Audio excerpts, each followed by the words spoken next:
Bonjour, alors aujourd'hui on va parler d'amour. Alors c'est pourquoi j'ai choisi un paysage où on voit la mer, parce que pour moi la mer, le soleil, les arbres, tout ça c'est la vie, c'est l'amour. Alors l'amour, on peut en parler avec des fleurs, avec du ciel, avec des poèmes. On peut en parler aussi avec la violence.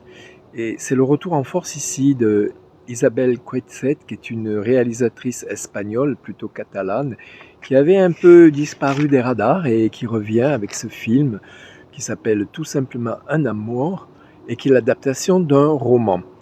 Elle a déjà adapté des romans, mais ici c'est là qu'elle est peut-être le plus proche de ce texte paru aux éditions Grasset, dans lequel elle va s'employer à raconter une histoire finalement assez simple et banale qui doit arriver un peu à tout le monde. Une jeune femme un peu stressée par la ville décide de s'installer dans une vieille maison qui prend l'eau de toutes parts dans un village espagnol.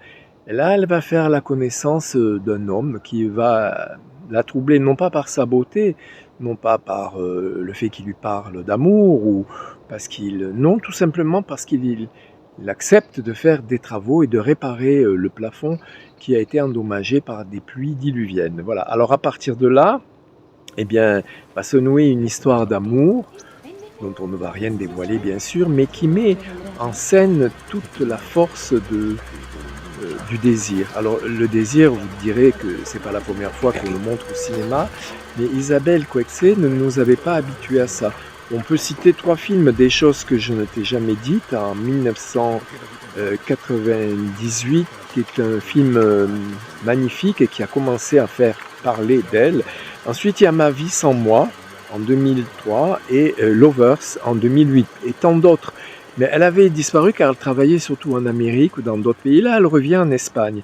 Et dans ce film-là, on peut mesurer combien il est nécessaire de faire un travail à la fois sur, bien sûr, ce que s'emploie à faire MeToo et les féministes, pour montrer les relations entre un homme et une femme, mais en même temps, ce n'est pas que cela, parce que dans son film, Isabelle Coixet prend aussi le point de vue de l'actrice, on pourrait l'appeler l'héroïne, qui au départ se lie d'amitié avec un chien, avec ses voisins, et en fait avec cet homme un peu trouble, un peu étrange, que les autres personnes de la communauté de ce petit village ne reconnaissent pas et ont du mal à accepter. Alors les deux acteurs, là je prends un papier parce que leurs noms sont un peu difficiles à prononcer.